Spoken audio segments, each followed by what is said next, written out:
আসসালামু আলাইকুম সবাইকে। কেমন আছো তোমরা সবাই? আশা করি অনেক অনেক অনেক ভালো আছো। তো আমি চলে আসলাম তোমাদের লাস্ট একদম সর্বশেষ অধ্যায় নিয়ে, ইসলাম শিক্ষার।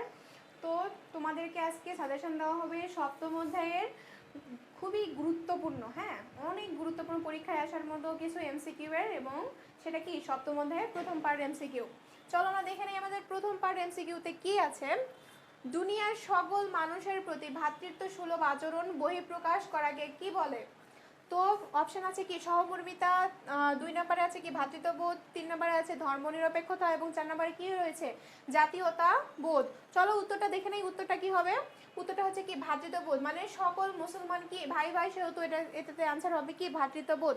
চলো পরবর্তী এমসিকিউটা দেখে নেই। সেটা হচ্ছে উখওয়াত শব্দের অর্থ কি? উখওয়াত শব্দের অর্থটা কি হচ্ছে? ক নম্বর সম্মেলন, খ নম্বর সম্পর্ক, এবং গ নম্বর হচ্ছে ভ্রাতৃত্ববোধ, এবং ঘ নম্বর হচ্ছে কি সাহায্য। চলো উত্তরটা দেখে নেই। উত্তরটা কি হবে? গ নম্বর হচ্ছে কি ভ্রাতৃত্ব।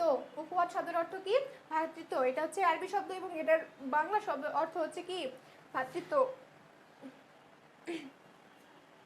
পরবর্তী এমসিকিউটা হচ্ছে কি ইসলামী ভ্রাতৃত্বের মূল মন্ত্র কি? ইসলামী ভ্রাতৃত্বের মূল মন্ত্রটা হচ্ছে আল্লাহ ছাড়া কোনো ইলাহ নেই এবং সকল মানুষ ভাই ভাই, এবং গ নম্বর আছে সকল মানুষকে মরতে হবে।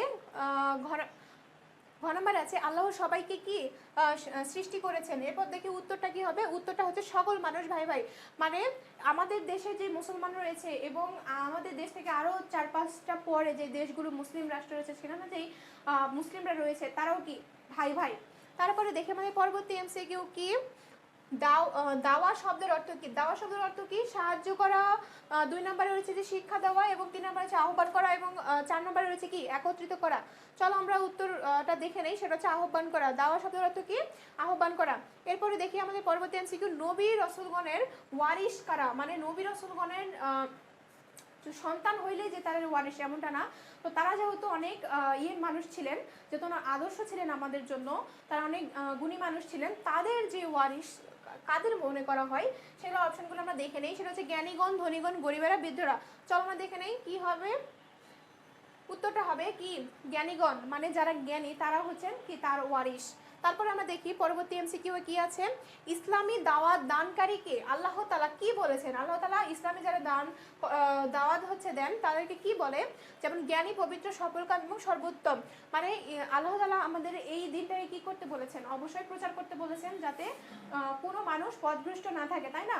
তো চলো দেখে নেই কি আছে। ইসলামী দাওয়াত দানকারীকে আল্লাহ তাআলা কি বলেছেন? সফল কাম বলেছেন, মানে সেই মানুষগুলো কি সফল। এরপরে দেখি পরবর্তী এমসিকিউ কি আছে। মানুষের প্রথম এবং প্রধান কর্তব্য কোনটি? ক নাম্বার হচ্ছে মানুষের সেবা করা, তারপর হচ্ছে বৃক্ষরোপণ করা, গ নাম্বার হচ্ছে জীবজন্তু সংরক্ষণ করা, এবং ঘ নাম্বার হচ্ছে কি মানববেতর প্রাণীর সেবা করা। মানববেতর প্রাণীর সেবা করা। চলো এবার অ্যান্সারটা দেখে নেই।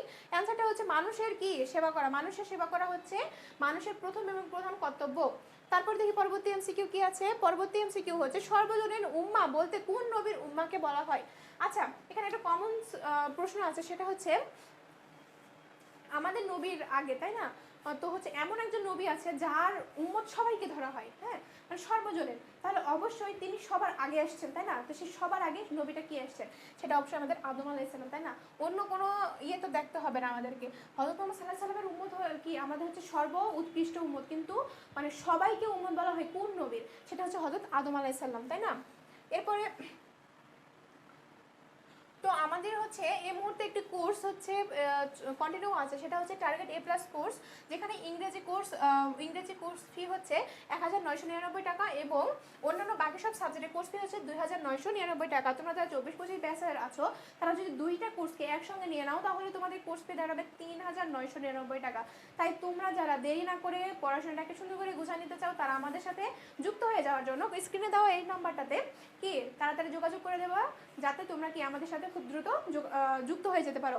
এরপরে দেখি পরবর্তী এমসিকিউ আমাদের কি আছে। মুসলমানদের সর্বপ্রথম বিশ্ব সম্মেলন কোনটি? প্রথম বিশ্ব সম্মেলন কোনটি?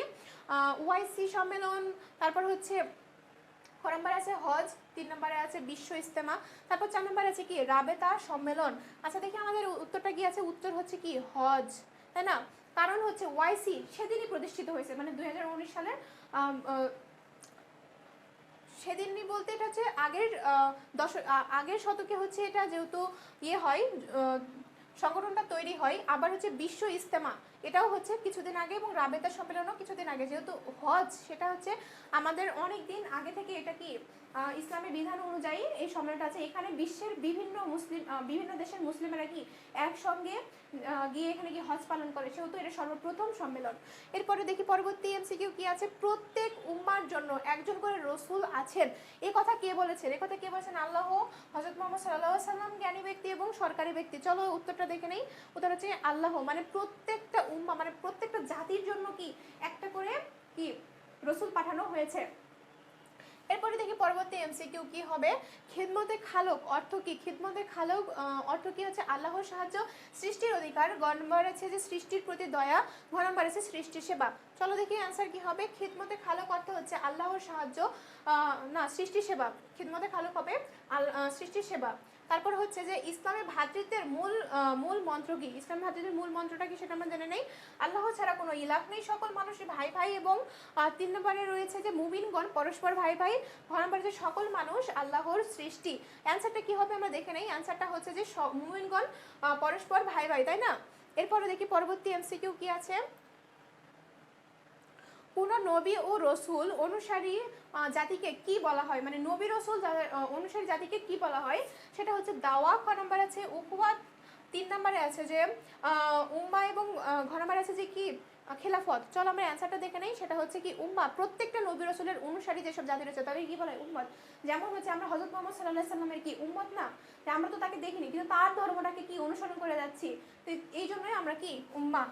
তারপরে দেখি কৃত্রিম ভ্রাতৃত্ব, উরস চাঁদ ভ্রাতৃত্বের বন্ধন খুবই মজবুত, অত্যন্ত জরুরি, স্থায়ী ও প্রতিষ্ঠিত, এবং কি অস্থায়ী ও দুর্বল। উত্তরটা দেখে নেই, অস্থায়ী ও দুর্বল। মানে কৃত্রিম ভ্রাতৃত্ব বলতে কি তোমাদের যেটা কৃত্রিমভাবে তৈরি করে সেটা। তারপর দেখি আরও একটা এমসিকিউ, সেটা হচ্ছে ইসলাম ভ্রাতৃত্ব বিশ্ব ভ্রাতৃত্ব ও আদর্শগত ভ্রাতৃত্ব দ্বারা প্রতিষ্ঠিত করতে চাই। ক নম্বর হবে কি সর্বজনীন ভ্রাতৃত্ব, তারপর হচ্ছে খ নম্বর হবে আন্তর্জাতিক সম্পর্ক, এবং গ নম্বর হবে কি মানুষের কল্যাণ, এবং ঘ নম্বর কি গোষ্ঠীজাত কল্যাণ। উত্তরটা আমরা দেখে নেই। উত্তরটা হচ্ছে মানুষের কল্যাণ। ইসলাম ভ্রাতৃত্ব বিশ্ব ভ্রাতৃত্ব এবং আদর্শগত ভ্রাতৃত্ব দ্বারা প্রতিষ্ঠিত করতে চাই কি মানুষের কল্যাণই এখানে প্রতিষ্ঠিত করতে চাই। এর পরবর্তী এমসিকিউ দেখি আমরা, ইসলামের ভ্রাতৃত্ব বা আদর্শগত ভ্রাতৃত্বে বিশ্বের সকল মুসলিম পরস্পর কি? অবশ্যই আমরা জানি সেটা হচ্ছে কি ভাই ভাই, ভাই ভাই হচ্ছে এটার অ্যান্সার হবে। এই যে তোমাদের অ্যান্সারটা, তো তোমাদের হচ্ছে যেটা বলছিলাম তোমাদের এখনো অনেক সময় আছে, যদি তোমরা কিছুদিনের মধ্যে যদি আমাদের এখানে ভর্তি হয়ে যাও তাহলে কি পাবো, আমাদের এই কোর্সগুলো যেহেতু রেকর্ডেড আছে তোমরা এখন থেকেই প্রস্তুতি শুরু করে দিতে পারবা, যাতে করে তোমরা একটা ভালো মার্কস ক্যারি করতে পারো। আর কোনো সমস্যা হইলে তো আমরা সমাধানের জন্য আছি। তো আজকে এই পর্যন্তই, তোমাদের আরও একটা ক্লাসে হয়তো বা দেখা হবে। ততদিন পর্যন্ত ভালো থাকো, সুস্থ থাকো, এবং অবশ্যই ভিডিওটা শেয়ার করে দেবা। আসসালামু আলাইকুম।